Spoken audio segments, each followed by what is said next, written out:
हाल ही में हुई घटनाओं पर नजर डालें तो प्रोटेस्ट लीडर्स और सेना के बीच बातचीत चल रही है। बांग्लादेश की प्रधानमंत्री शेख हसीना ने नाटकीय तरीके से इस्तीफा दे दिया है और वह देश छोड़कर भारत चली गई हैं।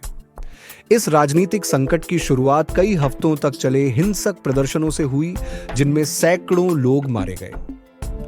ढाका में छात्रों के विरोध प्रदर्शनों ने पहले सिविल सर्विस की नौकरी कोटे की मांग उठाई थी, लेकिन बाद में यह प्रदर्शन प्रधानमंत्री शेख हसीना के 15 साल के शासन को समाप्त करने की मांग में बदल गए।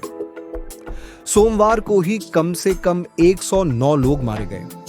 इसके बाद शेख हसीना ने इस्तीफा दे दिया और उनका हेलीकॉप्टर भारत के लिए रवाना हो गया।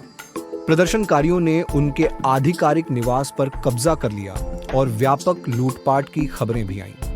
वहीं विपक्ष के प्रमुख नेता और पूर्व प्रधानमंत्री खालिदा जिया को भी जेल से रिहा करने की घोषणा की गई। प्रदर्शनकारियों को भी रिहा करने का आदेश दिया गया है। फिलहाल बांग्लादेश में कोई सरकार नहीं है।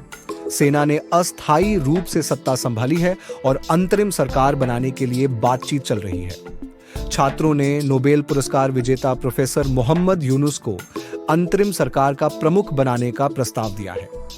कुछ मीडिया रिपोर्ट्स के मुताबिक प्रोफेसर यूनुस ने इस प्रस्ताव को स्वीकार कर लिया है।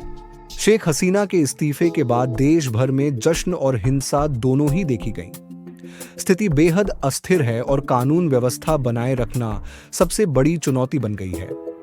ढाका की सड़कों पर सन्नाटा पसरा हुआ है और स्कूल कॉलेज खुले होने के बावजूद छात्र वहां नहीं जा रहे हैं।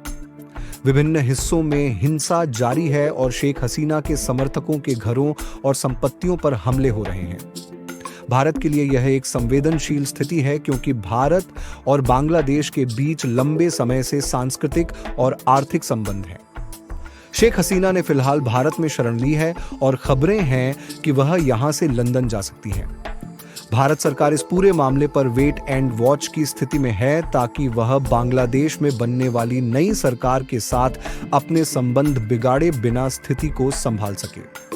पेट्रोपोल बॉर्डर दक्षिण पूर्व एशिया के सबसे बड़े लैंड पोर्ट में से एक है, लेकिन वर्तमान स्थिति के कारण यहां से निर्यात बंद हो गया है। कई ड्राइवर अपने ट्रकों को बांग्लादेश की तरफ छोड़कर भारत आ गए हैं। बांग्लादेश में हिंसा और अवामी लीग के कार्यालयों पर हमले के कारण स्थिति बेहद खराब है। ड्राइवरों का कहना है कि बम धमाके और झगड़े जारी हैं। बॉर्डर पर बीएसएफ ने सुरक्षा खड़ी कर दी है और सब कुछ हाई अलर्ट पर है। सभी की नजरें इस पर टिकी हैं कि आगे क्या होगा।